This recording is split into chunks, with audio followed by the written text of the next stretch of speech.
देखिए, उन पे आरोप लगे थे, हालांकि आरोप बिल्कुल निराधार हैं, लेकिन शुचिता के उच्च मापदंडों का निर्वाह करते हुए नैतिकता के कारण उन्होंने पदभार ग्रहण करने के बाद तुरंत इस्तीफा दे दिया, क्योंकि टेक्निकली इस्तीफा तभी दे सकते थे जब पदभार ग्रहण कर लेते।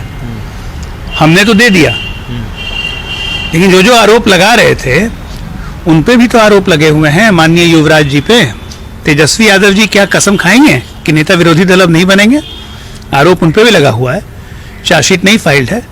राबड़ी देवी जी इस्तीफा देंगी? आरोप लगाना, इस्तीफा मांगना आसान होता है, देना बहुत मुश्किल है। चुनौती देता हूँ, हिम्मत है तो इस्तीफा दें, और हिम्मत है तो कसम खाएं कि नेता विरोधी दल नहीं बनेंगे। इस्तीफा दे रही था तो बनाया क्यों गया था उनको? ऐसा है, मैंने फिर कहा कि आरोप निराधार है, लेकिन राजनीति में कुछ शुचिता नाम की कोई चीज होती है।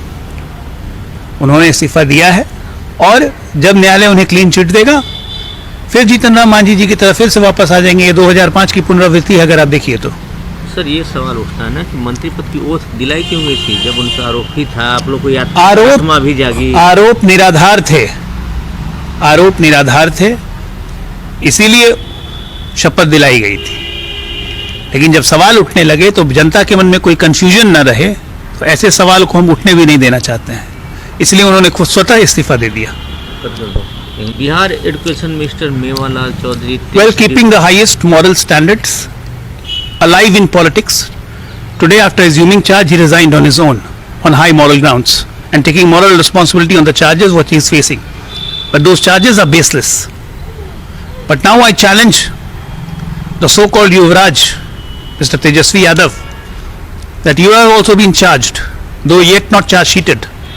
So will you take an oath or a pledge that you are not going to take the oath of leader of opposition? Is he going to do that? Is Rabri Devi going to resign? Very easy to ask resignation, very difficult to give it and do it yourself.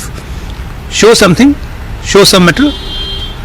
Take a भ्रष्टाचार के आरोपी जिन्हें शिक्षा मंत्री बनाया गया बिहार सरकार में, श्री मेवालाल चौधरी जी का इस्तीफा हुआ।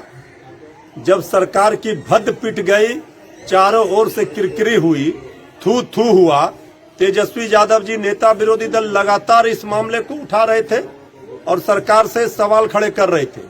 अब इस इस्तीफे की नाटक से काम नहीं चलेगा। अब जवाब देना होगा बिहार सरकार को, असली गुनाहगार कौन है जिन्होंने भ्रष्टाचारी को शिक्षा मंत्री बनाया।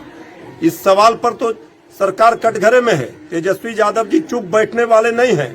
अभी तो एक विकेट गिरा है, अभी कप्तान को इस्तीफा देना पड़ेगा, जो असली दोषी हैं जिन्होंने पहले विधायक का टिकट दिया और मंत्री बनाया।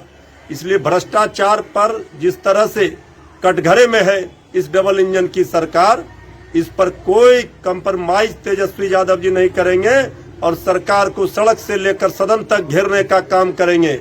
अभी आगे आगे देखिए होता है क्या।